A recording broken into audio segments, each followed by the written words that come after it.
Prayer start பண்ணலாங்க மாதாஜி.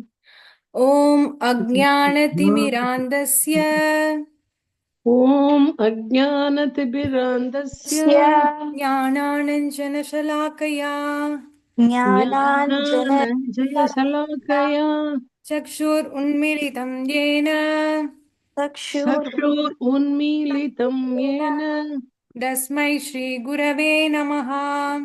தஸ்மை ஸ்ரீகுருவே நமः. நம ஓம் விஷ்ணுபாதாய நம ஓம் விஷ்ணுபாதாய கிருஷ்ணப்ரேஷ்டாய பூதலே கிருஷ்ணப்ரேஷ்டாய பூதலே ஸ்ரீமதே பக்திவேதாந்த ஸ்ரீமதே பக்திவேதாந்த स्वामिन् इति नामिने स्वामिन् इति नामिने नमस्ते सरस्वती देवे नमस्ते सरस्वती देवे गौरवाणी प्रचारिणे गौरवाणी प्रचारिणे निर्विशेष शून्यवादी निर्विशेषशून्यवादी पाश्चात्य देशधारिणे पाश्चात्यदेशधारिणे जय श्री कृष्ण चैतन्य जय श्री श्री कृष्ण कृष्ण चैतन्य प्रभु नित्यानंद प्रभु नित्यानंद श्री अद्वैत गदाधरा श्री अद्वैत गदाधर श्रीवासादि गौर भक्त वृंदा श्रीवासादि गौरभक्तवृन्दा हरे कृष्णा हरे कृष्णा कृष्णा कृष्णा हरे हरे कृष्णा कृष्णा हरे हरे राम हरे राम हरे राम हरे राम राम राम हरे हरे राम राम हरे हरे. ஹரே கிருஷ்ணா. நம்ம அத்தியாயம் 4 பார்க்க போறோம். அத்தியாயம் 4ல உன்னதமான ஞானம், இந்த ஞானத்தை பத்தின விஷயங்களை பகவான் அர்ஜுனனுக்கு சொல்ல போறார். இந்த 4வது சாப்டருக்கு போறதுக்கு முன்னாடி நம்ம 3rd சாப்டர்ல என்ன பார்த்தோம் அப்படின்றத ஒரு ரிவைஸ் மாதிரி பண்ணிடலாங்க மாதாஜி. ஒரு நிமிஷம், ஒரே நிமிஷம்.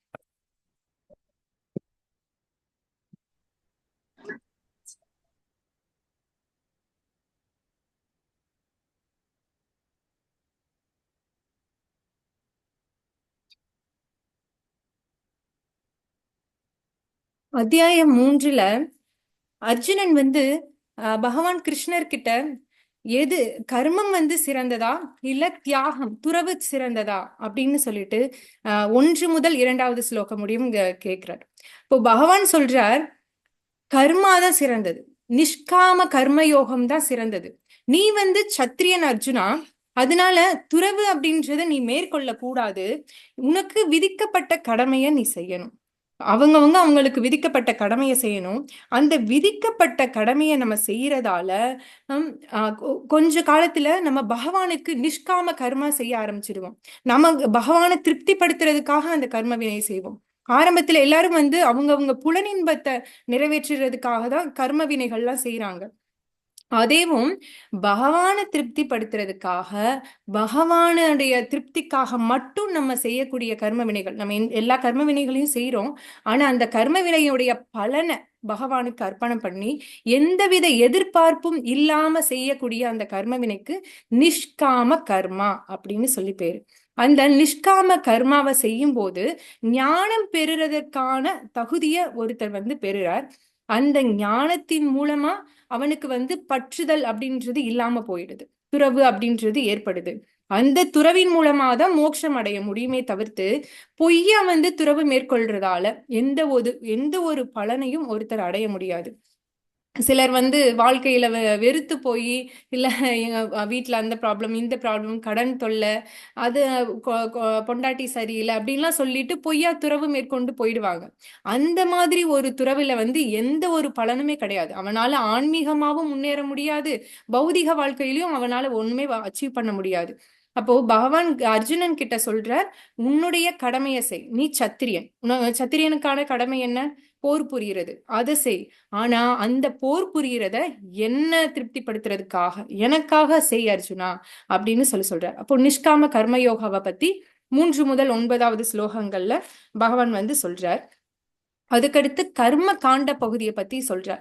கர்ம காண்ட பகுதி எப்படி கர்ம யோகமா மாறுது, கர்ம காண்ட பகுதியிலிருந்து கர்ம யோகமா, அதுதான் பகவானை திருப்திப்படுத்துறதுக்காக நம்ம வேதங்கள்ல சொல்லப்பட்டு இருக்கக்கூடிய செயல்களை செய்யும் போது நமக்கு வேதங்கள்ல பாத்தீங்கன்னா கர்ம காண்ட பகுதி இருக்குது. அதே மாதிரி கர்ம யோகா அப்படின்றது, கர்ம காண்டம் அப்படின்றது நம்மளை திருப்திப்படுத்துறதுக்காக, நம்மளுடைய சென்ஸ் கிராட்டிபிகேஷனுக்காக பண்ணக்கூடிய செயல்கள் கர்ம காண்டம். கர்ம யோகா அப்படின்றது பகவானை திருப்திப்படுத்துறதுக்காக செய்யக்கூடிய செயல்கள். இதுல நம்ம நிறைய சாக்ரிஃபைசஸ்லாம் பண்றோம் இல்லையா, யாக யஜ்ஞங்கள் அதெல்லாம் பண்றோம் இல்லையா. அந்த யாக யஜ்ஞங்கள் எதுக்காக பண்றோம்? பகவான் விஷ்ணுவை திருப்திப்படுத்துறதுக்காக தான் செய்யறோம். விஷ்ணுவுக்கு யக்ஞா யக்ஞா அப்படின்னு சொல்லி பேர். யக்ஞபதி யார் அப்படின்னா விஷ்ணு தான். நம்ம எல்லா யாகங்கள் முடிஞ்சதுக்கு அப்புறமும் நம்ம இறுதியா சொல்றது சர்வம் கிருஷ்ணார்ப்பணமஸ்து அப்படின்னு தான் சொல்லுவாங்க. அப்போ எல்லா யாகங்களும் பகவான் கிருஷ்ணரை திருப்திப்படுத்துறதுக்காக தான் செய்யப்படுது. பகவான் அதுக்கு அடுத்து சொல்றார், மத்தவங்களுக்கு ஒரு எக்ஸாம்பிளா நீ செட் ஆயிரு, நீ முன் உதாரணமா இருக்கணும் மத்தவங்களுக்கு, உன்னுடைய கடமைய பற்றுதல் இல்லாம செஞ்சு முன்னுதாரணமா இரு அர்ஜுனா அப்படின்னு சொல்றார். இப்போ அர்ஜுனன் கேட்கிறார், நமக்கு விருப்பமே இல்லைனாலும் கூடவும் சில விஷயங்களை நம்ம சாஸ்திரத்துக்கு புறம்பா செயல்படுறோம் இல்லையா. பெரியவங்க சொல்லுவாங்க இதெல்லாம் செய்யக்கூடாது அப்படின்னு சொல்லுவாங்க. அதே மாதிரி சாஸ்திரமும் சொல்லும். ஆனா நம்மளுடைய இச்சை, நம்மளுடைய மனம் அதை கேட்காம அந்த செயல்கள்ல நம்ம ஈடுபடுவோம். அந்த மாதிரி எதுக்கு காரணம்? ஏதோ ஒரு ஃபோர்ஸ் நம்ம கிட்ட இருக்கே, நம்மளை பண்ணுன்னு சொல்லிட்டு அந்த மனம் நம்மளை வற்புறுத்துதே, அதுக்கு காரணம் என்ன அப்படின்னு சொல்லி கேட்கும்போது பகவான் சொல்றார், அதுக்கு காரணம் என்னன்னா காமம் தான். காமம் அப்படின்ற உணர்வு, காமம்னா என்னன்னா ஆசைகள், வெறும் காம உணர்வு மட்டும் கிடையாது. காமம் அப்படின்னா எல்லா வித ஆசைகளுமே காமம் தான். இப்போ அந்த உள்ள இருக்கக்கூடிய காமம் தான் மூல காரணம்.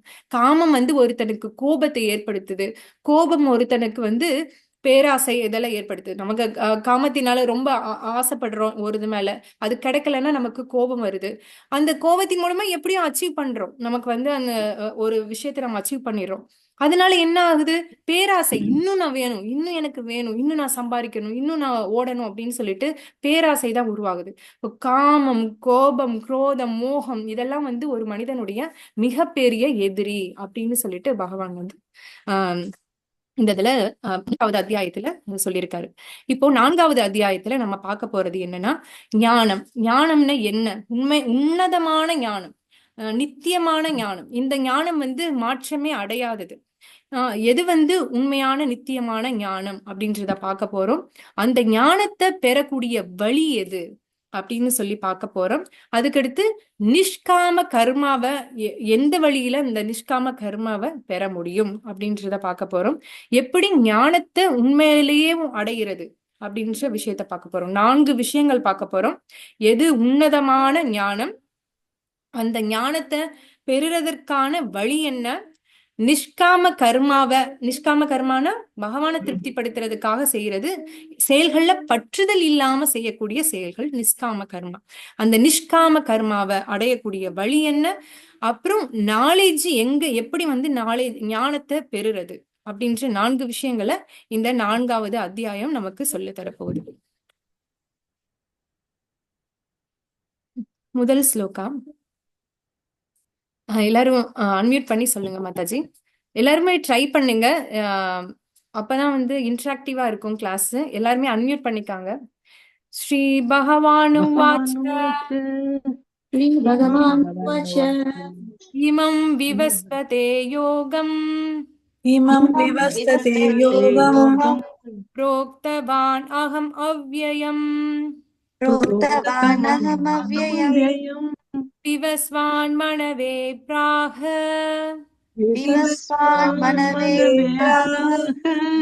मनुर्इक्ष्वाहवे ब्रवीत्. யாராவது ரீட் பண்றீங்களா மாதாஜி? புருஷோத்தமரான முழுமுதற் கடவுள் ஸ்ரீ கிருஷ்ணர் கூறினார், அழிவற்ற இந்த யோக விஞ்ஞானத்தை நான் சூரிய தேவனான விவஸ்வானுக்கு உபசித்தேன். விவஸ்வான் மனிதகுல தந்தையான மனுவுக்கும் மனு இஷ்வாகு மன்னனுக்கும் இதை முறையே உபதேசித்தனர். இப்போ பகவான் வந்து இந்த உன்னதமான ஞானத்தை முதல்ல சொன்னது சூரிய கடவுளான விவஸ்வானுக்கு. பல கோடான கோடி வருடங்களுக்கு முன்னாடியேவும் பகவான் இந்த விவஸ்வான் என்ற சூரிய கடவுளுக்கு இந்த பகவத்கீதையை உபதேசம் பண்ணார். நமக்கு என்ன தெரியும்? நம்ம என்ன நினைச்சுக்கிட்டு இருக்கோம்? இந்த பகவத்கீதைன்றது ஒரு 5000 வருஷத்துக்கு முன்னாடி பகவான் கிருஷ்ணர் அர்ஜுனனுக்கு பேசினார் அப்படின்றதுதான் நமக்கு தெரியும். ஆனா பகவான் 5000 வருடங்களுக்கு முன்னாடி விவஸ்வானுக்கு வந்து உபதேசம் செஞ்சிருக்கார். இங்க பாத்தீங்கன்னா விவஸ்வான் என்ற சூரிய கடவுளுக்கு உபதேசம் பண்ணேன் அப்படின்னு சொல்லிட்டு பகவான் சொல்றார். இப்போ இங்க பாத்தீங்கன்னா ஒரு இதுக்குமேவும் ஒரு தேவர் வந்து தனித்துவம் பெறார். இப்போ சூரிய கடவுளுக்கு சூரிய பகவான் இருக்கார், சந்திரனுக்கு சந்திர பகவான் இருக்கார், அக்னிக்கு அக்னி பகவான் அப்படின்னு இருக்கார். இதெல்லாம் பாத்தீங்கன்னா ஒரு தேவருக்கு ஒரு போஸ்டிங். அந்த போஸ்டிங்ல வந்து இருக்கக்கூடிய நபர் அப்படின்றவர் வேற ஒருத்தவங்களா இருக்காங்க. ஒரு ஜீவாத்மா தகுதி அடையும் போது அந்த போஸ்டிங் அடைகிறாங்க. இந்த இடத்துல சூரிய பகவானா யாரு இருக்கார்? விவஸ்வான் அப்படின்ற ஒரு நபர் இருக்கார். அப்போ அந்த ஒரு ஜீவாத்மா தகுதி அடையும் போது அந்த சூரிய கடவுள், அக்னி பகவான், சந்திர பகவான் அப்படின்ற அந்த போஸ்டிங்க வந்து அடைகிறாங்க. அப்போ இந்த இடத்துல பகவான் விவஸ்வானுக்கு சொல்லியிருக்கார், விவஸ்வான் இருந்து மனுவுக்கு வந்து உபதேசம் பண்றார். இந்த மனு கிட்ட இருந்துதான் இந்த மனித குலமே உருவானது. அதனாலதான் நம்மள மனுஷர்கள், மனுஷ்யா அப்படின்னு சொல்றதுக்கு காரணம் அதுதான். மனு கிட்ட இருந்து நம்ம உருவானதாலதான் நமக்கு மனிதர்கள் அப்படின்ற பேரே வந்தது.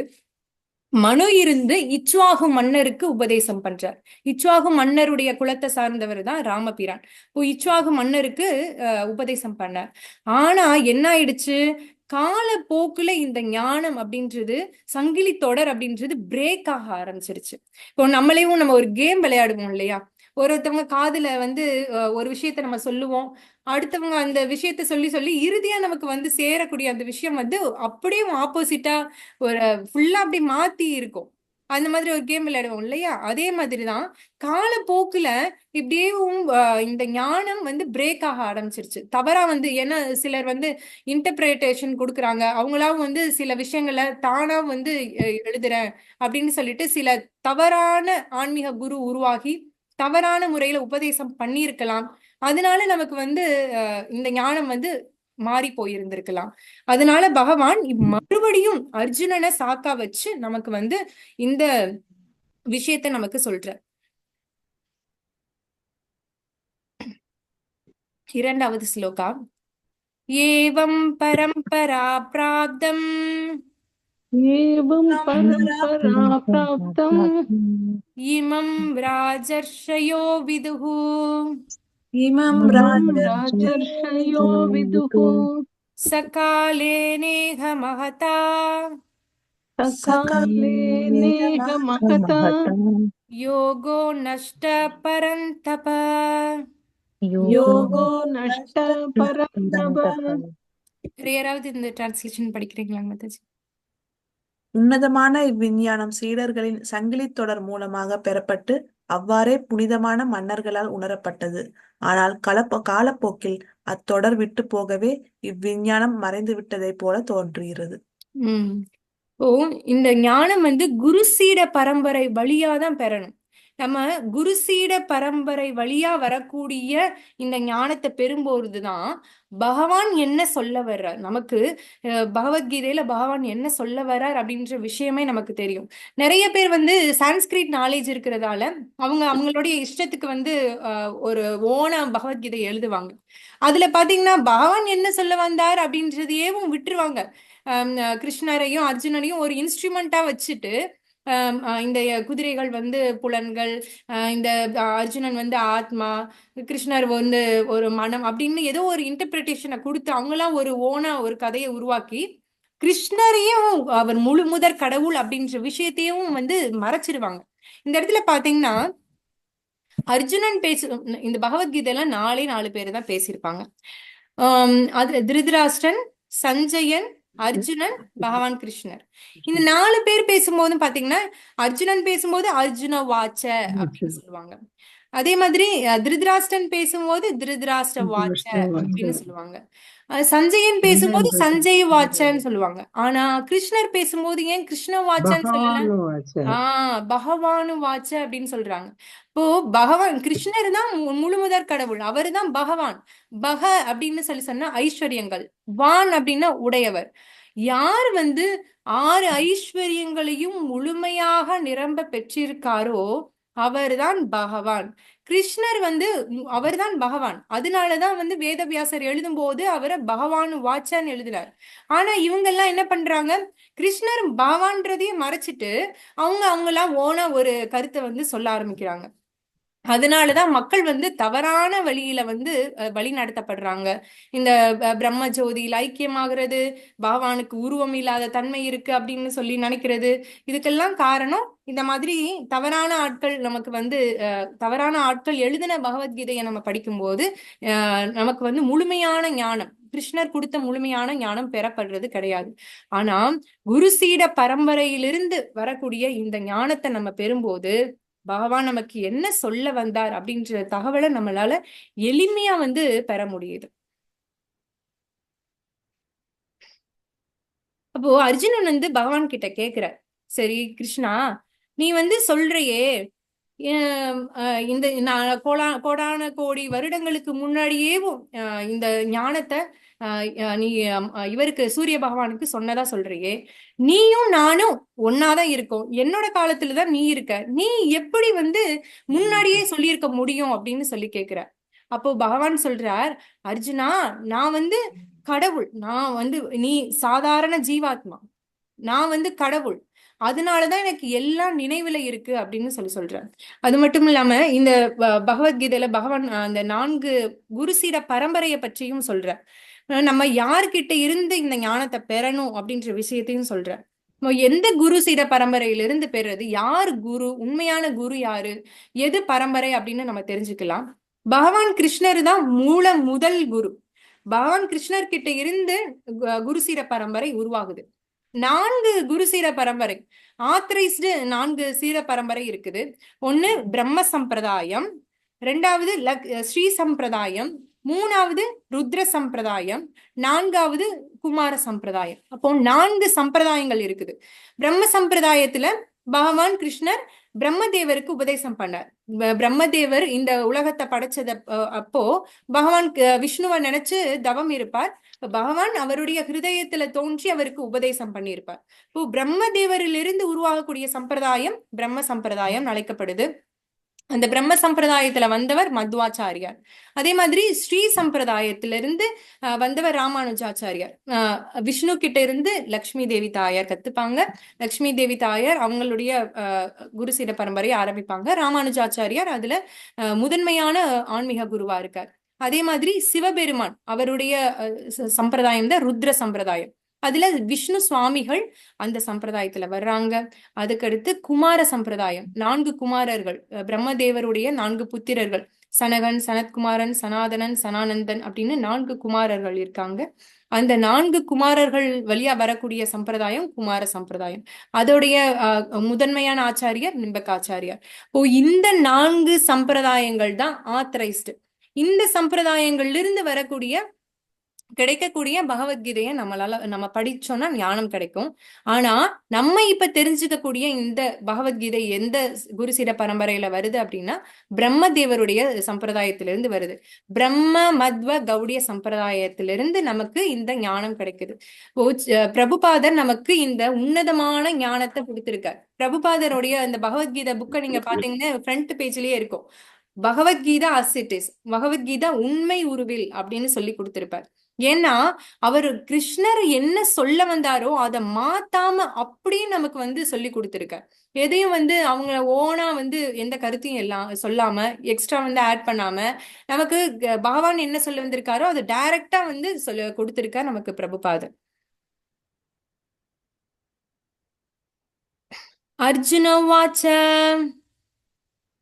अर्जुन उवाच अपरं भवतो जन्म अपरं भवतो जन्म परं जन्म विवस्वतः परं जन्म विवस्वतः कथं एतद् विजानीयाम् कथं कथं एतद्विजानीयाम् त्वम् आदौ प्रोक्तवान् इति त्वम् आदौ प्रोक्तवान् इति டிரான்ஸ்லேஷன் யாராவது ரீட் பண்றீங்களா? அர்ஜுனன் வினவினான், சூரிய தேவனான விஸ்வான் பிறப்பால் தங்களை விட பெரியவர், தாங்கள் அவருக்கு விஞ்ஞானத்தை ஆரம்பத்திலேயே உபதேசித்தீர்கள் என்பதை எவ்வாறு நான் புரிந்து கொள்வது? ஓ, அர்ஜுனன் கேக்குறார், நீங்க என்னோட செட்ல இருக்கீங்க, நீங்களும் நானும் ஃப்ரெண்டு, ஒரே துவாபர யுகத்துல இருக்கோம். எப்படி கோடான கோடி வருடங்களுக்கு முன்னாடி நீங்க விவஸ்வானுக்கு உபதேசம் பண்ணியிருக்க முடியும் அப்படின்னு சொல்லிட்டு கேள்வியை எழுப்புறார். எல்லாருக்குமே அந்த சந்தேகம் இருக்கும். ஆனா அர்ஜுனனுக்கு வந்து பகவான் சொல்ற விஷயங்கள்ல சந்தேகம் கிடையாது. பகவானுடைய நண்பன் அர்ஜுனன், அவருடைய பக்தன் அர்ஜுனன். அந்த தகுதியினாலதான் பகவான் அர்ஜுனனை வந்து சூஸ் பண்ணார். இந்த ஞானத்தை கொடுக்கறதுக்கு அர்ஜுனனை சூஸ் பண்ணதுக்கு காரணம் கிருஷ்ணர் மேல முழு நம்பிக்கை அர்ஜுனனுக்கு இருந்தது. அதுக்கடுத்து அர்ஜுனன் பகவானுடைய சிறந்த பக்தன். இந்த ரெண்டு விஷயங்கள் தான் அர்ஜுனன் வந்து இந்த பகவத்கீதைய கேட்கறதுக்கு ஒரு உன்னதமான தகுதியை அடைஞ்சான். ஆனா மற்றவர்களுக்காக இந்த விஷயத்த கேட்கிற மத்தவங்க இந்த பகவத்கீதைய படிக்கும்போது அவங்களுக்கு இந்த சந்தேகம் வரலாம் இல்லையா? அதனால பகவான் கிட்ட வந்து கேட்கிறார் அர்ஜுனன். அப்ப பகவான் சொல்றார், அர்ஜுனா, நான் வந்து அஜ அப்படின்னு சொன்னா அழிவற்றவன், பிறப்பற்றவன். எல்லா ஜீவாத்மாக்களும் அஜதான். ஜீவாத்மாக்களுக்கும் அழிவுன்றது கிடையாது, அதுவும் பிறப்பு அற்றதுதான். எந்த ஜீவாத்மாவுடைய பிறப்பை யாருனாலையும் சேஸ் பண்ண முடியாது. ஆனா அவங்களுக்கும் எனக்கும் என்ன வித்தியாசம் அப்படின்னா, என்னுடைய உடல் வந்து ஆன்மீகமான உடல். என்னுடைய உடல் மாற்றம் அடையாதது. இதே உடல்ல நான் பிறக்கிறேன், இதே உடல்ல வந்து நான் அவதாரம், பகவான் பிறக்கிறது கிடையாது, அவதாரம் புரிகிறார், மறைகிறார். எப்படி சூரியனை பாத்தீங்கன்னா, சூரியன் நமக்கு வந்து மறையுது, அதுக்கடுத்து தோன்றுது நமக்கு. ஆனா வந்து சூரியன் வந்து இல்லாதது போல, இருட்டாயிடுச்சுன்னா சூரியன் இல்லாதது போல இருக்குது. அதுக்காக நம்ம சூரியன் வந்து இறந்துடுச்சுன்னு சொல்ல முடியுமா? இல்லையா? சூரியன் வந்து அடுத்த பூமியோடைய மறுபகுதியில இருக்கு, அந்த பக்கம் இருக்கு அப்படின்றத நம்ம தெரிஞ்சுக்க முடியும். சூரியன் உதயமாகுது, அதே மாதிரி மறைகிறது. அது மாதிரி பகவான் வந்து அவதாரம் புரிகிறார். அந்த அவதார நோக்கம் முடிஞ்சதுக்கு அப்புறம் வந்து இந்த உலகத்திலிருந்து மறுபடியும் அவர் ஆன்மீக லோகத்துக்கு போயிடுறார். அவர் வந்து பிறப்பு இறப்பு அற்றவர். இந்த நித்தியமான ஆன்மீக உடல்ல, சச்சிதானந்த விக்கிரகமான இந்த உடல்ல பகவான் வந்து அவதாரம் புரியறதால அவரால் எல்லாத்தையும் ஞாபகம் வச்சுக்க முடியும். ஆனா நமக்கு வந்து நம்ம கட்டுண்ட ஜீவாத்மாக்கள், நம்மளால எல்லாத்தையும் மறந்துட முடியும். போன வாரம் என்ன நம்ம செஞ்சோம், இதே நேரத்துல நீங்க போன வாரம் என்ன பண்ணீங்க அப்படின்னு சொல்லி கேட்டா யாருக்காவது ஞாபகம் இருக்கா? இல்ல. இவ கிளாஸ் நீங்க அட்டன் பண்றதால உங்களுக்கு ஞாபகம் இருக்கும். ஆனா வந்து போன வாரம் நீங்க என்ன சமையல் பண்ணீங்க, என்ன சாப்பிட்டீங்க அப்படின்னு சொல்லி கேட்டா வந்து ஞாபகம் இருக்குமா? இருக்காது இல்லையா? நமக்கு எல்லாம் மறந்துடுவோம், எல்லாத்தையும் ஈஸியா மறந்துடுவோம். ஏன்னா நம்ம அந்த கட்டுண்ட ஜீவாத்மாக்கள், நம்ம எல்லாருமே ஈஸியா மறந்துடக்கூடிய தன்மை இருக்கு. ஆனா பகவான் வந்து நம்மள மாதிரியான உடல் கிடையாது. பகவானுடைய உடல் சச்சிதானந்த விக்கிரம், சின்மய ரூபம் அவருடையது. அதனால அவரால் எல்லாத்திலையும் நினைவில் வச்சுக்க முடியும் அப்படின்னு சொல்லிட்டு பகவான் அர்ஜுனன் கிட்ட சொல்றார். ஸ்ரீ பகவானுவாச்ச श्री भगवानुवाच பகுனி மே வ்யதீதானி बहुनि मे व्यतीतानि ஜன்மானி தவ சார்ஜுன जन्मानि तव चार्जुन தான்யகம் வேத சர்வாணி तान्यहं वेद सर्वाणि ந த்வம் வேத பரந்தப. न त्वं वेद परन्तप. வேற யாராவது டிரான்ஸ்லேஷன் படிக்கிறீங்களா மாதாஜி? புருஷோத்தமரான முழுமுதற் கடவுள் கூறினார், நானும் நீயும் பற்பல பிறவிகளை கடந்துள்ளோம். என்னால் அவை எல்லாவற்றையும் நினைவு கொள்ள முடியும். ஆனால் எதிரிகளை தவிக்க செய்பவனே, அது உன்னால் முடியாது. ஏன்னா நம்ம கட்டுண்ட ஜீவாத்மாக்கள், நம்மளால முடியாது. பகவான் நித்தியமான உடல் உடையவர், சச்சிதானந்த விக்கிரகம் உடையவர். அதனால பகவானால எல்லாத்தையும் நினைவில் கொள்ள முடியுது.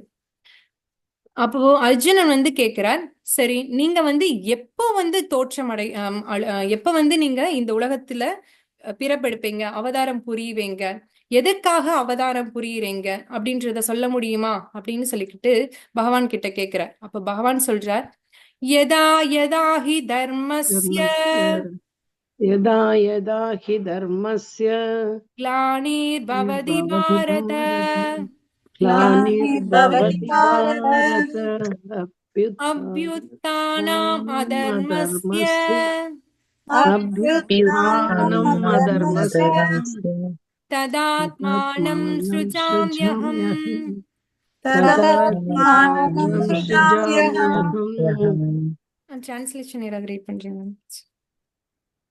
எப்போதெல்லாம் எங்கெல்லாம் தர்மம் சீர்குலைந்து அதர்மம் ஆதிக்கம் செலுத்துகின்றதோ பரத குலத்தோன்றலே அப்போதெல்லாம் நான் தோன்றுகிறேன். தோன்றுகிறேன். பகவான் சொல்றார், தர்மம் வந்து எப்பொழுது சீர்குலையுதோ, அதர்மம் வந்து எப்பொழுது தன்னுடைய ஆதிக்கத்தை மேலோங்க செய்கிறதோ அப்போ நான் அவதாரம் புரிகிறேன்னு சொல்றார். இப்போ நம்ம அசுர குணம் படைத்தவர்கள், தேவ குணம் படைத்தவர்கள் அப்படின்னு சொல்லிட்டு மக்கள் இருக்காங்க. தேவர்கள் அசுரர்கள் இருக்காங்க இல்லையா? ஆனா கலியுகத்துல பாத்தீங்கன்னா தேவர்கள் குணமும் அசுர குணமும் கலந்து மக்கள் வந்து இருக்காங்க. முன்னாடி பாத்தீங்கன்னா சத்தியயுகத்துல மக்கள் எல்லாருமே தெய்வீக குணத்தோட தான் இருந்தாங்க. எல்லாருமே தெய்வீக குணத்தோட தான் இருந்தாங்க. அசுரர்கள் வந்து வேற ஒரு லோகத்துல இருந்தாங்க. பாதாள லோகம், அதல சுதல பாதாள, இந்த மாதிரி ரசாத்தல இதெல்லாம் இருக்கு இல்லையா? அந்த மாதிரி பாதாள லோகத்துல வேற ஒரு லோகத்துல அசுரர்கள் இருந்தாங்க. திரேதா யுகத்துல பாத்தீங்கன்னா இதே பூமியில வேற வேற ஒரு இடத்துல, இப்போ ராமபிரான் இருக்காரு அப்படின்னு சொன்னா ராமபிரான் இந்தியால இருந்தார். அதே இதுவும் ராவணன் வந்து இலங்கையில இருந்தார். பூமியிலேயே தான், ஆனா வேற வேற பிளேஸ்ல இருந்தாங்க. துவாபர யுகத்துல பாத்தீங்கன்னா ஒரே ஃபேமிலிக்குள்ள வந்துட்டாங்க. பாண்டவர்கள் தேவ குணம் படைத்தவர்களா இருந்தாங்க. அதே மாதிரி அதே குடும்பத்தை சேர்ந்தவங்க தான் கௌரவர்கள், ஆனா அவங்க அசுர குணம் படைத்தவர்களா இருந்தாங்க. இப்போ ஒரே குடும்பத்துக்குள்ளேயேவும் தேவர்களும் அசுர குணம் படைத்தவர்களும் இருந்தாங்க. கலியுகத்துல பாத்தீங்கன்னா மனிதனுக்குள்ளேயேவும் தேவ குணமும் அசுர குணமும் இருக்குது. அந்த மனிதன் எந்த குணத்தை மேலோங்க செய்கிறானோ அதுவா மாறுறான். இப்போ நம்ம தெய்வ குணத்தை மேலோங்க செய்கிறோம், சாத்விக குணத்தை நம்ம மேலோங்க செய்கிறோம் அப்படின்னு சொன்னா நம்ம தெய்வ குணம் படைத்தவர்களா இருக்கோம். இல்ல நம்ம ரஜோ குணத்தையும் தமோ குணத்தையும் மேலோங்க செய்யறோம் அப்படின்னா அசுர குணம் படைத்தவர்களா இருக்கும். இப்போ அது நம்ம கையில தான் இருக்குது, நம்ம எந்த குணத்தை சேர்ந்தவர்களா, நல்லவர்களா இருக்கிறதா, தீயவர்களா இருக்கிறதா அப்படின்னு சொல்லிட்டு. அப்போ எப்ப எல்லாம் தர்மம் சீர்குலையுதோ அப்பெல்லாம் பகவான் அவதாரம் புரிகிறதா சொல்றேன். நம்ம வந்து நம்மளுடைய கலாச்சாரம் அப்படின்றது வேத கலாச்சாரம், வேதங்களை பின்பற்றி வரக்கூடிய கலாச்சாரம் நம்ம வேத கலாச்சாரம். அதுல பாத்தீங்கன்னா நம்ம முதல்ல இருக்கிறது, முதன்மையா இருக்கிறது பகவான். முழுமுத கடவுளான பகவான் இருக்கார், கடவுள் இருக்கார். அதுக்கப்புறம் பிராமணர்கள் இருக்காங்க, அதுக்கடுத்து பசு இருக்குது, அதுக்கடுத்து தேவர்கள் இருக்காங்க, அதுக்கடுத்து ஆச்சாரம் அனுஷ்டானங்கள் இருக்குது, அதுக்கடுத்து நம்ம பகவானுடைய தாமரை பாதங்களை சரணடையணும் அப்படின்ற விஷயம் இருக்கிறது, அதுக்கடுத்து சத்வ குணத்துல எல்லாரும் நிலை பெற்றிருக்கணும் அப்படின்ட்டு இருக்குது. அப்போ இந்த விஷயங்கள் எல்லாம் இருக்கிறது தான் நம்மளுடைய வேத கலாச்சாரம். பகவான், பிராமணர்கள், பசு, தேவர்கள், ஆச்சார அனுஷ்டானம், அப்ப பகவானுடைய பாதங்களை சரணடையணும்ன்ற எண்ணம், அதுக்கடுத்து எப்பயுமே சத்வ குணத்துல இருக்கிறது. இந்ததெல்லாமும் நம்ம வேத கலாச்சாரத்தை பின்பற்றக்கூடியவர்கள் அப்படின்ற ஒரு இதை காட்டுது. ஆனா இப்போ யாருமே பிராமணர்களா இல்ல, பிராமணிக்கல் குவாலிட்டி அப்படின்றது ரொம்ப கம்மியானவர்கள் தான் வந்து அதை ஃபாலோ பண்றாங்க. எல்லாருமே கலியுகத்துல சூத்திரர்களாதான் மோஸ்டா இருக்காங்க. யாரும் வர்ணாசிரம தர்மத்தை வந்து கடைபிடிக்கிறது கிடையாது. சிலர் வந்து அந்த தர்மத்தை பின்பற்றணும், ஆச்சார அனுஷ்டானத்தை பின்பற்றி வாழணும் அப்படின்னு சொல்லிட்டு பிராமண துவத்தை வந்து பின்பற்றுறவங்க இருக்காங்க. பசுவை பாதுகாக்கணும், பசு அப்படின்றது நம்மளுடைய இதுலயேவும் ஒரு உன்னதமானது. பசு வந்து தாய்க்கு சமமானவங்க. இப்போ அந்த பசு பாதுகாப்பு அப்படின்றது கண்டிப்பா இருக்கணும்.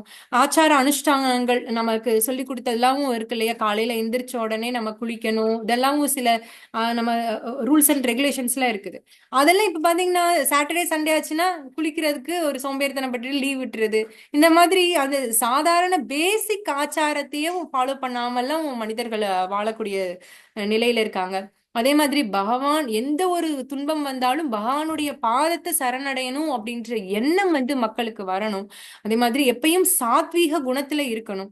நமக்கு ரஜகுணமும் தமோ குணமும் தான் அதிகமா இருக்கக்கூடிய மக்களை பாக்குறோம். சாத்வீக குணத்துல இருக்கக்கூடிய மக்கள் குறைவானவர்களா இருக்காங்க. அதுக்கு காரணம் இந்த கலியுகத்துடைய எஃபெக்ட். இதெல்லாம் சேர்ந்ததுதான் நமக்கு வேத கலாச்சாரம் சொல்லி கொடுக்கக்கூடியது. பகவான் அடுத்த ஒரு ரீசன் சொல்றார் எதுக்காக இந்த உலகத்துல அவதாரம் புரிகிறார் அப்படின்னு சொல்லி. பரித்ராணாய சாதுனாம் பரித்ராணாய சாதுனாம் விநாசாய சதுஸ்கிருதாம் விநாசாய விநாசாய சதுஷ்கிருதாம் தர்ம சம்ஸ்தாபனாத்தாய தர்ம சம்ஸ்தாபனார்த்தாய சம்பவாமி யுகே யுகே. சம்பவாமி யுகே யுகே. டிரான்ஸ்லேஷன் ஏதாவது பக்தர்களை காத்து துஷ்டர்களை அழித்து தர்மத்தின் கொள்கைகளை மீண்டும் நிலைநிறுத்துவதற்காக நானே யுகந்தோறும் தோன்றுகிறேன். பகவான் 3 காரணங்களுக்காக அவதாரம் புரிகிறார். 1 பரித்ராணாய சாதுனாம், 2 விநாசாய சதுஸ்கிருதாம், 3வது தர்ம சம்ஸ்தாபனாத்தாய சம்பவாமி யுகே யுகே.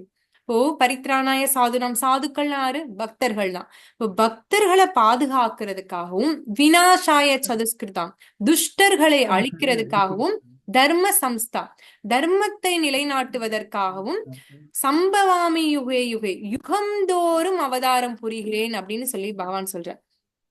பகவானுடைய இதை பாத்தீங்கன்னா அவதாரங்கள் பாத்தீங்கன்னா 6 விதமான அவதாரங்கள் இருக்கு. நமக்கு தெரிஞ்சது வந்து 10 அவதாரங்கள் தெரியும். பகவான் வந்து 10 அவதாரங்கள் எடுத்தார். மச்ச கூர்ம வராக இந்த மாதிரி 10 அவதாரங்கள் நமக்கு கோவில்ல தெரியும். ஏன்னா கோவில்ல பெருமாள் கோவில்ல போனா அந்த 10 அவதாரங்கள் தான் நமக்கு கண்ணுக்கு தெரியும். அதனால 10 அவதாரங்கள் தான் நினைச்சுக்கிட்டு இருக்கோம். ஆனா பகவானுடைய அவதாரங்கள் கணக்கிடவே முடியாதது. எண்ணற்ற அவதாரங்கள் பகவான் எடுத்திருக்கார். எப்படி நம்ம உடல்ல ரோமங்கள் இருக்கோ அது மாதிரி பகவானுடைய அவதாரங்களையும் நம்மளால கணக்கிடவே முடியாது. அவர் யுகந்தோறும் அவதாரம் புரிகிறார். அந்த அவதாரங்களை வந்து 6 கேட்டகரியா பிரிக்கிறாங்க. புருஷ அவதாரம், குண அவதாரம், லீலாவதாரம், சக்தியாவேச அவதாரம், யுக அவதாரம், மன்வந்தர அவதாரம் அப்படின்னு 6 விதமான அவதாரங்களா பகவானுடைய அவதாரங்களை பிரிக்கிறாங்க. இதுல லீலாவதாரத்துல மட்டும் 24 அவதாரங்கள் இருக்குது. அந்த லீலாவதாரத்துலதான் இந்த நம்ம 10 அவதாரங்கள் பாக்குறோம் இல்லையா, அதெல்லாம் அந்த கேட்டகரியில வரக்கூடிய ஒண்ணு. ஒரு ஆச்சாரியர், ஒரு பக்தர் வந்து இந்த 10 அவதாரங்களை பத்தி புகழ்ந்து பாடியிருப்பார். அதனாலதான் நமக்கு அந்த 10 அவதாரங்களை பத்தி நமக்கு ஃபெமிலியரா நல்லா தெரியுது. பகவானுக்கு எண்ணற்ற அவதாரங்கள் இருக்குது. அது பகவான் வந்து யுகம்தோறும் ஒவ்வொரு யுகமும் எப்பெல்லாம் தர்மம் சீர்குலையுதோ, பக்தர்களை காக்கணும் அப்படின்றது வருதோ, சூழல் வருதோ, அப்ப வந்து அவதாரம் புரிகிறார். தர்மத்தை நிலைநாட்டணும் அப்படின்னு சொன்னா ஆச்சாரிய பெருமக்களை அனுப்பிச்சாலே போதும். ஆச்சாரியர்கள் வந்து இப்போ பிரபுபாதர், ராமானுஜாச்சாரியார் இந்த மாதிரி ஆச்சாரிய பெருமக்களையும் போதும் தர்மத்தை நிலைநாட்டுறதுக்கு. அதே மாதிரி துஷ்டர்களை அழிக்கணும் அப்படின்றதுக்காக பகவான் வரணும் அப்படின்ற அவசியம் கிடையாது. ஒரு பூகம்பம், கோவிட் வந்தது, கொரோனால எத்தனை பேர் இறந்தாங்க. சுனாமி, பூகம்பம் இப்படின்ற இயற்கை சீற்றங்களை உருவாக்கி விட்டாலேவும் ஆட்டோமேட்டிக்கா எல்லா அசுரர்களும் இறந்துடுவாங்க. ஆனா பகவான் இந்த லோகத்துல அவதாரம் புரியறதுக்கு மெயினான ஒரு காரணம் என்ன அப்படின்னு சொன்னா பக்தர்களை வந்து பாதுகாக்கிறதுக்காக தான். பக்தருக்காக அவதாரம் புரிகிறார். பிரகலாதனுக்காக தான் அவதாரம் புரிகிறார். ஹிரண்யகசிப கொல்றதுக்காக பகவான் அவதாரம் புரியல. தன்னுடைய பக்தனான பிரகலாதன் இந்த தூண்ல பகவான் இருக்கார் அப்படின்னு சொல்லி காமிச்சதால அதை ப்ரூவ் பண்றதுக்காக பகவான் வந்து அந்த தூண்ல வந்து வெளியே வந்தார். ஹிரண்யகசிபு இது பண்றதுக்கு வேற ஒரு சக்தியை அனுப்பிச்சா கூட போதும். பகவானால கண்டிப்பா அந்த ஹிரண்யகசிபுவை அழிச்சிருக்க முடியும். அதே மாதிரி கம்சனை வதம் பண்ணணும் அப்படின்றதுக்காக வரல. தேவகிக்காக வந்து பகவான் வந்து அவதாரம் புரிகிறார். தேவகி வசுதேவர் தன்னுடைய பக்தர்கள் கஷ்டப்படுறாங்க, அவங்களுக்காக பகவான் வந்து அவதாரம் புரிகிறார். இதுல ஆஹ் அடுத்த ஸ்லோகால பகவான் சொல்றார், ஜன்ம கர்மச்ச மே திவ்யம் जन्म ஜன்ம कर्म கர்ம मे ச மே दिव्यम् திவ்யம் ஏவம் யோ வேதி தத்வதः ஏவம் एवं யோ यो वेति வேத்தி तत्त्वतः தத்வதः त्यक्त्वा தேகம் புனர்ஜென்ம त्यक्त्वा त्यक्त्वा देहं தேகம் पुनर्जन्म புனர்ஜன்ம நைதி மாமேதி சோர்ஜுன. नैति मामेदि सोऽर्जुन அர்ஜுன.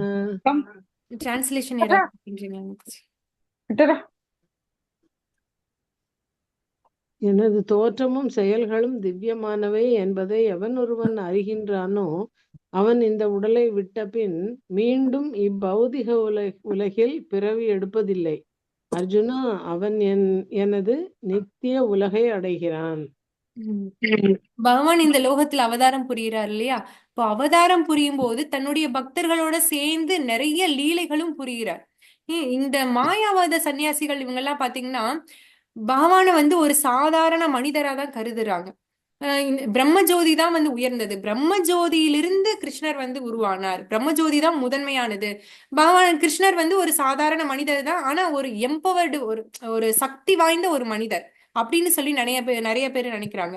ஆனா பகவான் சொல்றார், என்னுடைய செயல்களும் தோற்றமும் திவ்யமானது அப்படின்னு யார் உணர்கிறானோ அவன் இந்த உடலை விட்ட பின் மீண்டும் இந்த உலகில் பிறப்பது கிடையாது, என்னுடைய லோகத்தை வந்து அடைகிறான் அப்படின்னு சொல்றாங்க. கிருஷ்ணருடைய அவதாரம் எப்படி நிகழ்ந்தது? கிருஷ்ணர் பிறக்கும் போதேவும் சங்கு சக்கர கதாதாரியா கௌஸ்துப மணியோட இந்த உலகத்துல வந்து பிறப்பெடுக்கிறார். மஞ்சள் பட்டாடை உடுத்தி சங்கு சக்கர கதாதாரியா பிறப்பெடுக்கிறார். வனமாலை அணிஞ்சு பிறப்பெடுக்கிறார். எந்த குழந்தையாவது வந்து 4 கைகளோட சங்கு சக்கரத்தோட மாலையோட இந்த மாதிரி அணிகலன்களோட பிறந்து பார்த்திருக்கோமா? நம்ம கர்ப்பப்பையிலிருந்து சங்கு சக்கரம் வெளியே வந்தா என்ன ஆகுறது? அந்த குழந்தை வந்து சங்கு சக்கரத்தோட கர்ப்பப்பையில குழந்தை இருந்தா என்ன ஆகும்? ஒரு மனிதரால உயிர் வாழ முடியுமா? ஒரு தாயால வந்து அந்த கருவை சுமக்க முடியுமா? அது வந்து பகவான் அந்த தோற்றத்தை கொடுத்தார். தேவகியுடைய கர்ப்பத்துல இருக்கிற மாதிரி தன்னுடைய மாயா சக்தியின் மூலமா அந்த தோற்றத்தை வந்து கொடுத்தார். பகவான் வந்து இந்த உலகத்துல அவதாரம் புரிஞ்சார். அவருடைய அதே சச்சிதானந்த விக்கிரகத்தோட அவதாரம் புரிஞ்சார். கிருஷ்ணர் பிறந்த உடனேவும் தேவகி கிட்டையும் வசுதேவர்கிட்டையும் அவங்களுடைய முந்தைய பிறவியை பத்தி சொல்ல ஆரம்பிக்கிறார். பிறந்த குழந்தை பேச ஆரம்பிக்குது.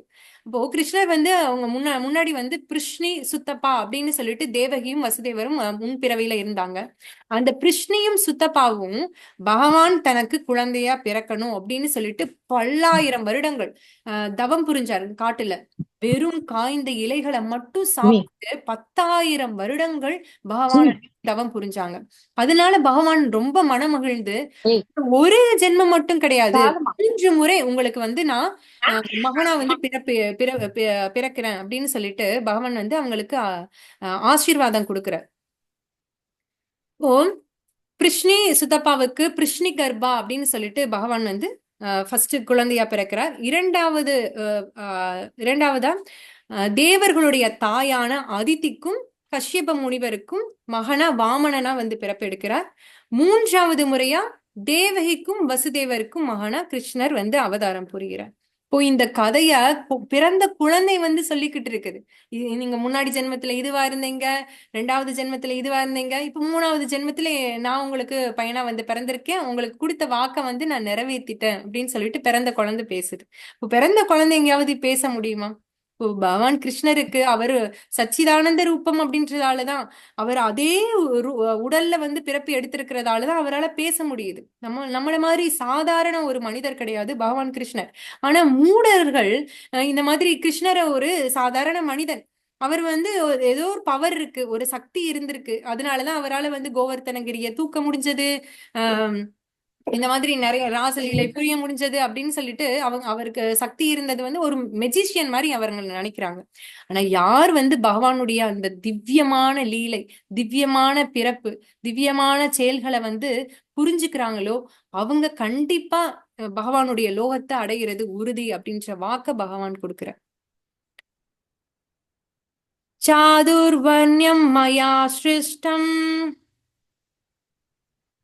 சாதுர்வர்ணியம் மாயா சிருஷ்டம் குண கர்ம விபாகசஹ குணகர்ம गुणकर्म विपाकशत தஸ்ய கர்த்தாரம் அபிமாம் வேத் तस्य தஸ்ய कर्तारमभिमां கர்த்தாரமிமாம் வேத் யஹர்த்தாரம் அவ்யயம். யஹர்த்தாரம் यगत्तारमव्ययम् அவ்யயம். யாராவது டிரான்ஸ்லேஷன் ரீட் பண்றீங்களா? மூன்று வித இயற்கை குணங்களுக்கும் அவற்றின் செயல்களுக்கும் ஏற்ப மனித சமூகத்தின் 4 வகை பிரிவுகள் என்னால் ஏற்படுத்தப்பட்டன. இம்முறையை படைத்தவன் நானே ஆயினும் மாற்றமற்ற என்னை செயல்களுக்கு அப்பாற்பட்டவனாக அறிந்து கொள்.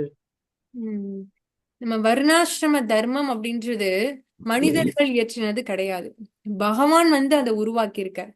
இப்போ வர்ணாசிரம தர்மத்தை கடைபிடிக்காததுக்கு காரணம் என்ன அப்படின்னா, இது மனிதர்கள் உருவாக்குனது. நம்ம ஏன் ஃபாலோ பண்ணணும், ஏன் வர்ணாசிரம தர்மத்தை கடைபிடிக்கணும் அப்படின்னு சொல்லி நினைக்கிறோம். ஆனா பகவான் வந்து இந்த லோகத்தை படைக்கும் போது வேதங்களையும் சேர்த்து படைச்சார். நம்ம வந்து ஒரு வாஷிங் மிஷின், ஃப்ரிட்ஜ் இதெல்லாம் வாங்குறோம் அப்படின்னு சொல்லி சொன்னா அதுக்கு வந்து ஒரு புக்லெட் கொடுக்குறாங்க இல்லையா, அதை எப்படி ஆப்ரேட் பண்றது, எப்படி வந்து அதை பராமரிக்கிறது அப்படின்ற விஷயங்கள்ல எல்லாம் அந்த புக்லெட்ல கொடுக்குறாங்க. அதே மாதிரிதான் ஒரு இன்ஸ்ட்ரக்ஷன் புக் மாதிரி இந்த லோகத்தை படைச்சிட்டு இது இது நீங்க பண்ணுங்க, இப்படி இப்படி பண்ணா நீங்க இந்த லோகத்துல சந்தோஷமா வாழ்ந்துட்டு முக்தியை அடைஞ்சு மறுபடியும் என்னுடைய லோகத்துக்கு வர முடியும் அப்படின்ற இன்ஸ்ட்ரக்ஷனை பகவான் கொடுத்திருக்கார். அதுதான் வேதங்கள் அப்படின்னு சொல்றது. இப்போ அதுல பகவான் வந்து இந்த வர்ணாசிரம தர்மத்தை வந்து பிரிச்சு வச்சிருக்கார். இந்த வர்ணாசிரம தர்மத்தை பிறப்பின் அடிப்படையில பிரிக்க கிடையாது, குணத்தின் அடிப்படையிலும் கர்மத்தின் அடிப்படையிலும் தான் நமக்கு பிரிச்சு கொடுத்திருக்கார். சாத்விக குணம், ரஜோ குணம், தமோ குணம் அப்படின்னு 3 வித குணங்கள் இருக்குது. இந்த குணத்தின் அடிப்படையில யார் எந்த குணத்தை சேர்ந்தவங்க அதிகமா எந்த குணம் மேலோங்கி இருக்குதோ அவங்க எந்த மாதிரியான கர்மம் அதிகமா செய்யறாங்களோ அதை பொறுத்து அவங்களுக்கு வந்து 4 வர்ணாசிரம தர்மங்களா பிரிக்கிறாங்க. இப்போ ஒரு பிராமணன் இருக்கார் அப்படின்னு சொல்லி சொன்னா பிராமணருக்கு மூளை வந்து முக்கியம். ஏன்னா பிராமணர்கள் வந்து அந்த வேதங்களை படிச்சு அதோடைய உள்ளார்ந்த அர்த்தத்தை புரிஞ்சுக்கிட்டு அதை வந்து மற்றவர்களுக்கு சொல்லி கொடுக்கக்கூடியவங்க இந்த பிராமணர்கள். அது அவங்க வந்து சத்திரியர்களை வழி நடத்தக்கூடியவங்க. இதுதான் வந்து சாஸ்திரம் வேதங்கள் சொல்லுது, இதன்படிதான் நம்ம நடத்தணும், நாட்டை வந்து நீ ஆட்சி புரியணும் அப்படின்னு சொல்லி கைட் பண்ணக்கூடியவங்க இந்த பிராமணர்கள். இப்போ பிராமணர்களுக்கு மூளை முக்கியம். அந்த பிராமணர்கள் கிட்ட போய் நீ வந்து இந்த வாளை எடுத்து சண்டை போடு அப்படின்னு சொல்லி சொன்னா பிராமணர்களால முடியாது. அவங்களுடைய சுபாவம் எப்பேற்பட்டது, சாத்வீக குணம் நிறைந்தவர்கள் இந்த பிராமணர்கள். இப்போ அவங்களால ஸ்கிரிப்சர்ஸை ரீட் பண்ண முடியும், அதை ஞாபகத்துல வச்சுக்க முடியும், அதை வச்சு அவங்க மன்னர்களை வந்து கைட் பண்ண முடியும். அதுதான் அவங்களுடைய வேலை. இப்ப சத்திரியர்கள் வந்து ரஜோகுணம் கொண்டவர்கள். அவங்களால வந்து சாத்வீகமால உட்கார முடியாது. அவங்க வந்து துணிச்சலா எல்லாத்தையும் செய்யக்கூடியவங்க, எதுக்கும் பயப்படாது, அஞ்சா நெஞ்சம் கொண்டவங்க அவங்க. இப்போ அவங்க போர் புரிஞ்சு அந்த வீர மரணம் அடைகிறதுல அவங்களுக்கு வந்து அந்த ஆர்வம் இருக்கும். இப்போ அவங்கள போய் நீங்க இல்ல நீங்க சூத்திரன் மாதிரி சும்மா வேலை பாருங்க அப்படின்னா அவங்களால முடியாது. அவங்களுடைய குணம் அப்படின்றது அந்த வீர தீர செயல்கள் புரியறதுல அவங்களுக்கு ஆர்வம் இருக்கும். ஆனா அவங்களுக்கு ரஜோகுணம் ஜாஸ்தியா இருக்கும். அதே மாதிரி வைசியர்களை பாத்தீங்கன்னா ரஜோகுணமும் தமோ குணமும் கலந்து இருக்கும் வைசியர்களுக்கு. அவங்களால பிசினஸ் பண்ண முடியும் ஓரளவு. அவங்களுக்கு அந்த வைராக்கியம் இருக்கிறதால அவங்க பிசினஸ் பண்றது, விவசாயம் பண்றது, இந்த ஆடு மாடு மேய்க்கிறது, இந்த மாதிரி விஷயங்கள்லாம் வைசியர்கள் பண்ணாங்க. சூத்திரர்கள் இந்த 3 வர்ணாசிரமத்தை சேர்ந்தவங்களுக்கும் அவங்க வந்து ஹெல்ப் பண்ணுவாங்க. அவங்களால தனிப்பட்டு இயங்க முடியாது சூத்திரர்களால. இல்ல அவங்க வந்து பணத்துக்காக, அவங்க பொருளீட்டுறதுக்காக மற்றவங்க என்ன ஆர்டர் கொடுக்குறாங்களோ அதை செய்வாங்க. அவங்களுக்கு வந்து தமோ குணம், முழுமையா தமோ குணத்துலதான், அறியாமையில தான் இருப்பாங்க. எது சரி எது தப்பு அப்படின்ற விஷயங்கள்லாம் அவருக்கு தெரியாது. சொல்றோமா ஏதாவது இந்த வேலையை செய்ப்பா அப்படின்னு சொன்னா அதை செய்யக்கூடிய அந்த தன்மை அந்த சூத்திரர்களுக்கு இருக்கும். இப்போ இந்த 4 வர்ணாசிரம தர்மத்தை பகவான் வந்து பிரிச்சு வச்சிருக்கார். குணத்தின் அடிப்படையிலையும் அவங்களுடைய கர்மத்தின் அடிப்படையிலையும் அதை வந்து பகவான் பிரிச்சு வச்சிருக்கார்.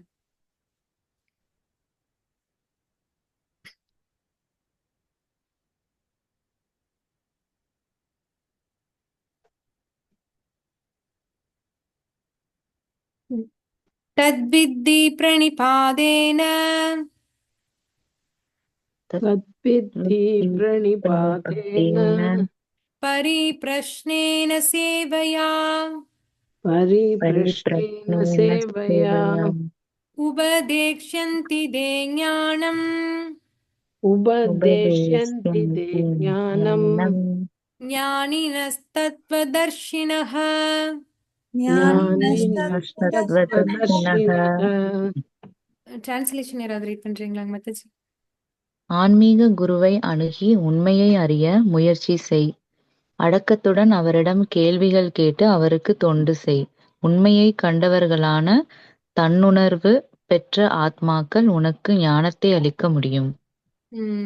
நம்ம இந்த ஞானத்தை யாருக்கிட்ட இருந்து கேட்டு தெரிஞ்சுக்க முடியும் அப்படின்னா, உண்மையான குரு சீட பரம்பரையிலிருந்து வந்த ஒரு ஆன்மீக குருவால மட்டும்தான் நமக்கு உண்மையான ஞானத்தை கொடுக்க முடியும். தானா வந்து குருவா உருவானவங்களால நம்மள கண்டிப்பா சரியான ஞானத்தை கொடுக்க முடியாது. நம்ம இந்தியால பாத்தீங்கன்னா நிறைய ஆன்மீக குருக்கள் இருக்காங்க. நிறைய ஒரு மூளைக்கு மூளை ஒரு ஆன்மீக குரு இருக்காங்க. தகுதியே இல்லாதவங்க எல்லாமும் ஆன்மீக குருவா மாறிடுறாங்க. எப்படி நீங்க ஆன்மீக குருவா ஆனீங்க அப்படின்னு சொல்லி அவங்களுடைய வரலாறு கேட்டீங்கன்னா, இத்தனை காலம் வந்து மெடிடேஷன் பண்ணேன், உள்ளுக்குள்ள இருந்த அந்த ஞானம் எனக்கு பிறந்தது, எனக்கு ஒளி கேட்டது, அந்த இதை வச்சு இந்த ஞானத்தின் மூலமா உங்களுக்கு நான் உபதேசம் பண்றேன் அப்படின்னு சொல்லுவாங்க. ஆனா இங்க சொல்லக்கூடிய இந்த விஷயங்களை நம்ம ஃபாலோ பண்ணோம்னா, முதல்ல அவங்க வந்து மோட்சத்தை அடைகிறதுக்கு தகுதி உடையவர்களா இருப்பாங்களா அப்படின்றதே நமக்கு தெரியல. அவங்க சொல்லக்கூடிய இந்த விஷயத்த நம்ம ஃபாலோ பண்ணோம்னா எப்படி நம்ம மோட்சத்தை அடைய முடியும்? இப்போ குரு சீட பரம்பரையிலிருந்து வந்த ஆன்மீக குரு, நம்ம ஏற்கனவே பார்த்தோம் 4 குரு சீட பரம்பரை இருக்குது. பிரம்ம சம்பிரதாயம், ஸ்ரீ சம்பிரதாயம், ருத்ர சம்பிரதாயம், குமார சம்பிரதாயம்.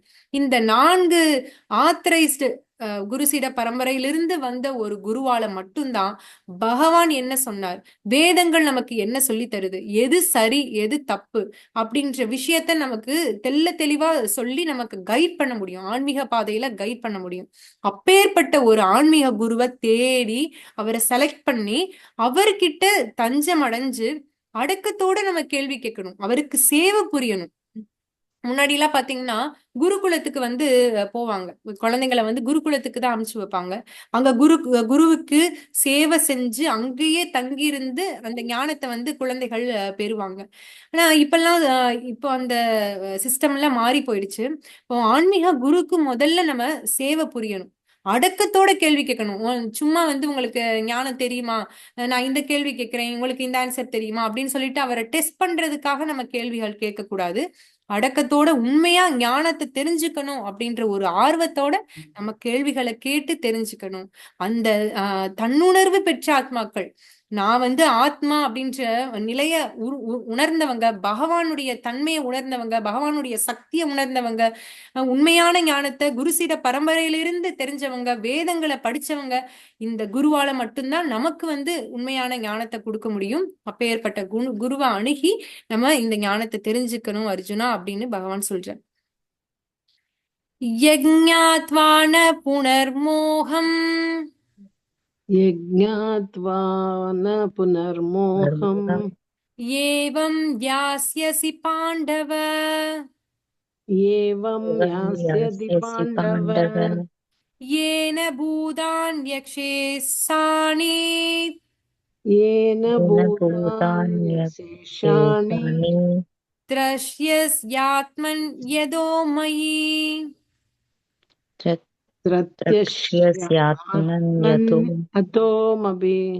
अतो मयि. Translation.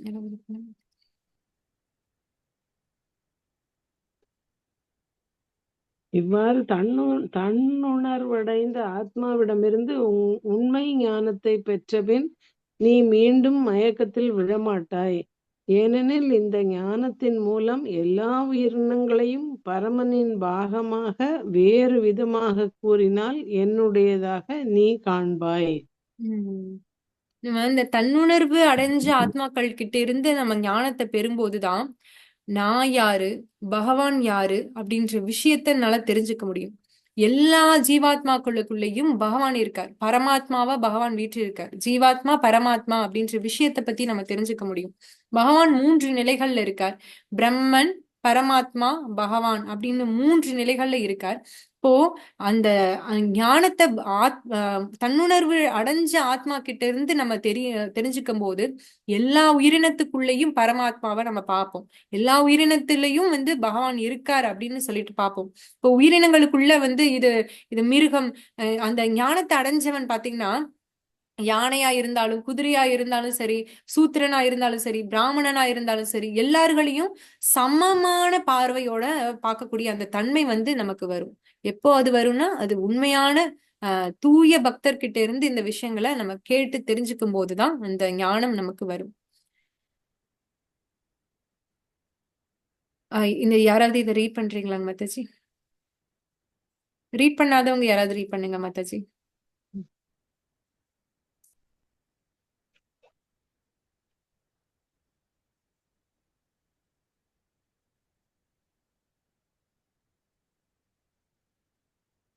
ஹரே கிருஷ்ணா மாதாஜி, யாராவது ரீட் பண்றீங்களா? கிழக்கு வங்காளத்தில் தபன் மிஸ்ரா என்ற பிராமணன் இருந்தான்.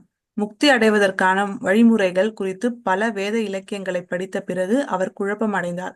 அவர் சைத்தன்ய மகாபிரபுவை அணுகி அவரது குழப்பத்தை தீர்க்க அவரிடம் உண்மையாக விசாரித்தார். கலியுகத்தில் புத்தக புழுவாக இருப்பதன் மூலம் வாழ்க்கை முழுமையாக அடைய முடியாது என்று சைத்தன்ய மகாபிரபு கூறினார். கிருஷ்ணரின் திருநாமங்களை உச்சரிப்பதன் மூலம் மட்டுமே ஒருவர் முக்தி அடைய முடியும். சாஸ்திரங்கள் பரிந்துரைக்கின்றன. ஹரே நாம ஹரே நாம ஹரே நமைவ கேவலம் க்ளவ் நாஸ்தி ஏவ நாஸ்தி ஏவ நாஸ்தி ஏவ கதிர் அந்யதா. சண்டை கபடம் நிறைந்த இந்த காலத்தில் இறைவனின் திருநாமங்களை உச்சரிப்பதுதான் விடுதலைக்கான ஒரே வழி. வேறு வழியும் இல்லை, வேறு வழி இல்லை, வேறு வழி இல்லை. Okay, thank you. அதாவது தபன் மிஸ்ரா அப்படின்ற ஒரு பிராமணருக்கு சைத்தன்ய மகாபிரபு உபதேசம் பண்ண இந்த கதையை சொல்றாங்க. சைத்தன்ய மகாபிரபு சொல்றார், வெறும் ஞானம் மட்டும், ஞான யோகா மட்டும் நம்மளால ஞான யோகாவை மட்டும் வச்சு இந்த கலியுகத்துல முக்தியை அடைய முடியாது. நம்ம தன்னுணர்வு அடையிறதுக்கு இந்த கலியுகத்துல ரெக்கமெண்ட் பண்ணியிருக்க ஒரே விஷயம் என்ன அப்படின்னு சொன்னா பகவானுடைய நாமத்தை உச்சரிக்கிறது தான். பகவான் கலிகாலே நாம ரூபே கிருஷ்ண அவதார். பகவான் கிருஷ்ணர் கலிகாலத்துல நாம ரூபத்துல அவதாரம் பண்ணியிருக்கார். அதனாலதான் சைத்தன்ய மகாபிரபு சொல்றார், ஹரே நாம ஹரே நாம ஹரே நாமைவ கேவலம் கலௌ நாஸ்தியேவ நாஸ்தியேவ நாஸ்தியேவ கதிர் அந்யதா. இல்ல பாத்தீங்கன்னா ஹரே நாம ஹரே நாம ஹரே நாமைவ கேவலம். ஹரிநாமத்தை தவிர்த்து ஹரிநாமத்தை தவிர்த்து ஹரிநாமத்தை தவிர்த்து கலௌ நாஸ்தியேவ நாஸ்தியேவ நாஸ்தியேவ 3 முறை சொல்லியிருக்காரு. இதை விட்டா வழி இல்ல வழி இல்ல வழியே இல்ல அப்படின்னு சொல்லிட்டு 3 முறை அழுத்தம் திருத்தமா சொல்லியிருக்காரு.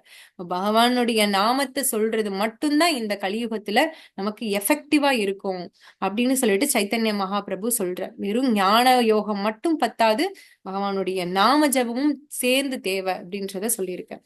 அதனால எல்லாரும் முடிஞ்ச அளவு பகவானுடைய இந்த ஹரே கிருஷ்ணா மகாமந்திரத்தை தினந்தோறும் ஒரு முறை, ஒரு மாலை 5 நிமிஷம் கூட ஆகாது அந்த ஒரு முறை நாம ஜபம் பண்றதுக்கு நீங்க பண்ணீங்க அப்படின்னு சொன்னா பகவானுடைய திருவருளை எளிமையா பெற முடியும். எளிமையான மந்திரம், எல்லாருடைய வாயிலும் குழந்தைகிட்ட நீங்க ஹரே கிருஷ்ணா கிருஷ்ண கிருஷ்ண ஹரே ஹரே ஹரே ராம ராம ராம ஹரே ஹரேன்னு சொல்லுனா அழகா சொல்லும். பேச தெரியாத குழந்தை கூட அழகா சொல்லும். அவ்வளவு எளிமையான மந்திரம், எல்லாராலையும் சொல்ல கூடிய அந்த மந்திரம். அதை எல்லாரும் டெய்லி ஒரு 5 நிமிஷம் உட்காந்து பகவான் முன்னாடி உட்காந்து இதை சேன் பண்ணுங்க மாதாஜி. எல்லாருக்கும் பகவானுடைய திருவருள் முழுமையா கிடைக்கும். கேள்வி சந்தேகங்கள் ஏதாவது இருந்தா கேட்கலாங்க மாதாஜி.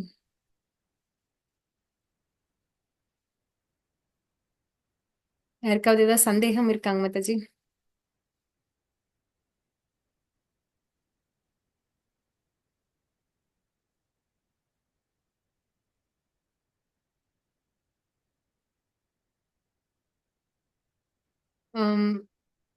இன்னைக்கு பார்த்ததுல சந்தேகம் இல்லைனாலும் ஜென்ரலா ஏதாவது சந்தேகம் இருந்தாலும் நீங்க கேட்கலாங்க மாதாஜி.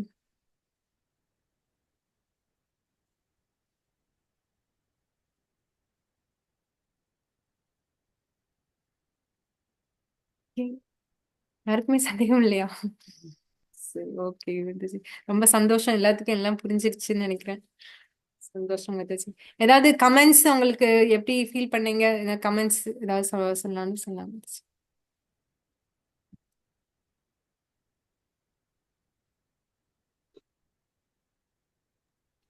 நல்லா கிளியரா எக்ஸ்பிளைன் பண்ணீங்க. ஸோ நல்லா இருந்துச்சு கிளாஸ் இன்னைக்கு ஸ்பெஷலா.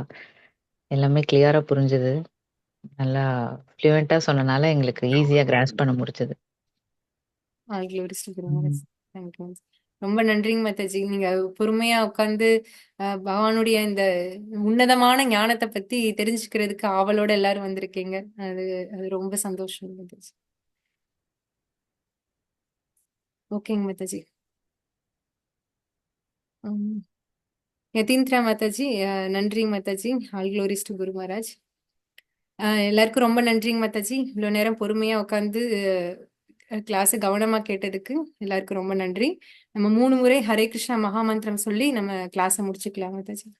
ஹரே கிருஷ்ணா கிருஷ்ணா கிருஷ்ணா ஹரே ஹரே, ஹரே ராமா ராமா ராமா ஹரே ஹரே, ஹரே கிருஷ்ணா கிருஷ்ணா கிருஷ்ணா ஹரே ஹரே, ஹரே ராமா ராமா ராமா ஹரே ஹரே, ஹரே கிருஷ்ணா கிருஷ்ணா ஹரே ஹரே, ஹரே ராமா ராமா ராமா ஹரே ஹரே.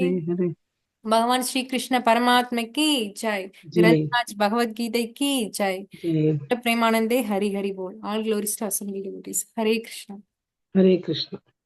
माता जी. हरे